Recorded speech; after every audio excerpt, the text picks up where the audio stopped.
ஓசில அது இல்லைங்க. ஓசில வாங்கினா எப்படியாவது அது கைவிட்டு போயிடும். ஓசில வாங்கினா வருதுதான் நமக்கு தெரியுது, நம்ம கிட்ட இருக்கிறது போறது நமக்கு தெரியாது. நமக்கு வர வேண்டியது வராது, அவங்களுக்கு தெரியாது.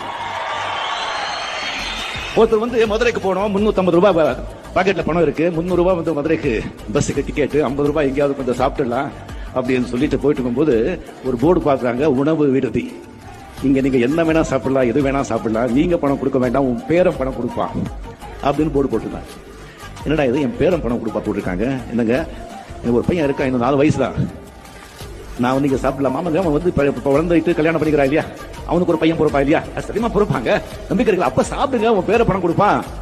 சரியான சொல்லிட்டு இந்த ஆளு ஒரு சாப்பாடு 50 ரூபாய் சாப்பிட வேண்டிய ஆளு 4 பிரியாணி, 2 சிக்கன் ஃப்ரை, ஃபுல்லா 10 பரோட்டா, கீமா, தலைக்கறி என்னென்ன கொண்டு வாங்கன்னு சொல்லிட்டு, எனக்கு சாப்பாடு தானே வேற என்ன, இது வேண்டாமா, அது இருக்கு, அது ஓசில இருக்குங்க, அதுவும் போட்டான்.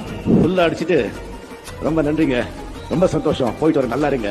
என்னங்க காசு, இது காசா, என்ன போட்டிருக்கீங்க, நீங்க எவ்வளவு சாப்பிட பேரன் பணம் கொடுப்பான்னு போட்டிருக்கீங்கல்ல. ஆஹா, அதுக்கு மேல பாத்தீங்களா, 200 ஆண்டா 200 வருஷமா இந்த சர்வீஸ் நம்ம பண்ணிட்டு போட்டிருக்காங்க. ஆமா தாங்க, நீங்க சொன்னீங்க பேரன் தானே. ஆமா, உங்க தாத்தா சாப்பிட்டது யார் கொடுப்பான்? உங்க தாத்தா சாப்பிட்டது எவன்டா கொடுப்பான்? பணம் வை. பார்த்தா ஒண்ணுமே இல்ல, வாட்சி எல்லாம் போய் கொடுத்து